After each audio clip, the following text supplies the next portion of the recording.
সময় 24 update BD সংবাদে আপনাকে স্বাগতম। শুরুতেই সংবাদ শিরোনাম, এরপর বিস্তারিত।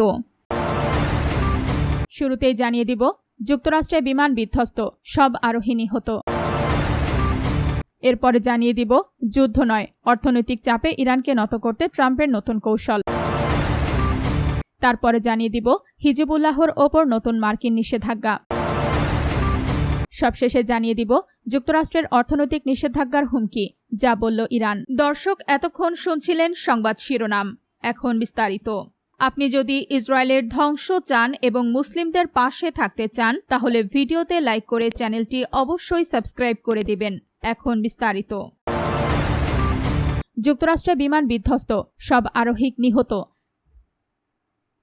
যুক্তরাষ্ট্রের আলাস্কায় একটি চার্টার বিমান বিধ্বস্ত হয়ে 8 জন নিহত হয়েছেন।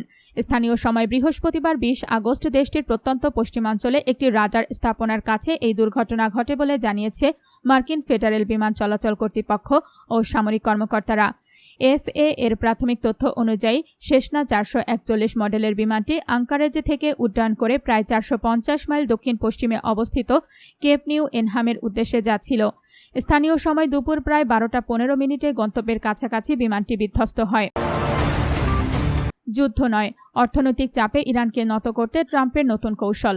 ব্যাপক অর্থনৈতিক চাপের হুমকি দিয়ে ইরানের বিরুদ্ধে নতুন কৌশল ঘোষণা করেছেন মার্কিন প্রেসিডেন্ট ডোনাল্ড ট্রাম্প।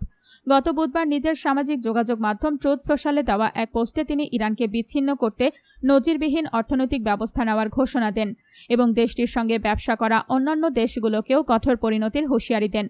তবে ট্রাম্পের এমন কঠোর ঘোষণার পরও প্রশ্ন উঠেছে, রাজনৈতিক চাপ ও অর্থনৈতিক ব্যয় বাড়তে থাকলে তিনি শেষ পর্যন্ত এই অবস্থানে কতটা অটল থাকবেন। অতীতেও ইরান ইস্যুতে ট্রাম্প একাধিক কঠোর পদক্ষেপ ও হুমকি দিয়েছিলেন, পরে সেসব অবস্থান থেকে সরে আসার নজির রয়েছে।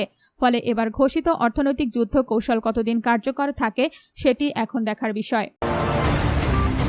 হিজবুল্লাহর ওপর নতুন মার্কিন নিষেধাজ্ঞা। হিজবুল্লাহর অর্থায়নের সঙ্গে জড়িত একটি কথিত সংগঠনের ওপর নতুন নিষেধাজ্ঞা আরোপ করেছে যুক্তরাষ্ট্র। একই সঙ্গে লেবাননের এই সংগঠনটি ইরানের ইসলামিক রেভলিউশনারি গার্ড কর্পসের, বিশেষ করে কুদস ফোর্সের ঘনিষ্ঠ নিয়ন্ত্রণে রয়েছে বলেও দাবি করেছে ওয়াশিংটন। মার্কিন ট্রেজারি বিভাগ জানিয়েছে, হিজবুল্লাহকে সন্ত্রাসী সংগঠন হিসেবে চিহ্নিত করার বিবরণে এখন বলা হবে, সংগঠনটি ইরানি শাসনের স্বার্থে ইরানের IRGCর কমান্ডে কাজ করে। যুক্তরাষ্ট্রের অর্থনৈতিক নিষেধাজ্ঞার হুমকি, যা বলল ইরান। ইরানের ওপর নতুন করে আরও অর্থনৈতিক নিষেধাজ্ঞা আরোপ করেছে যুক্তরাষ্ট্র। এই নিষেধাজ্ঞার নিন্দা জানিয়ে ইরান বলেছে, এগুলো অর্থনৈতিক সন্ত্রাসবাদ। বৃহস্পতিবার 20 আগস্ট এক বিবৃতিতে ইরানি পররাষ্ট্র মন্ত্রণালয় এই তথ্য জানিয়েছে। এতে বলা হয়েছে, এই নিষেধাজ্ঞায় টার্গেট করা হয়েছে সাধারণ ইরানিদের, যা অর্থনৈতিক সন্ত্রাসবাদ এবং মানবতাবিরোধী অপরাধ। মার্কিন প্রেসিডেন্ট ডোনাল্ড ট্রাম্প নতুন নিষেধাজ্ঞার পর বলেছেন, যদি অন্য কোনো দেশ ইরানকে অর্থনৈতিকভাবে সহায়তা করে তাহলে তাদের বিরুদ্ধেও বিস্তৃত ব্যবস্থা নেওয়া হবে, আর এই ব্যবস্থা হবে নজিরবিহীন। ইরানি মন্ত্রণালয় আরও বলেছে, ইরান তাদের স্বাধীনতা, জাতীয় অখণ্ডতা এবং স্বার্থ রক্ষায় বদ্ধপরিকর। এসব নিষেধাজ্ঞা এগুলো দুর্বল করতে পারবে না।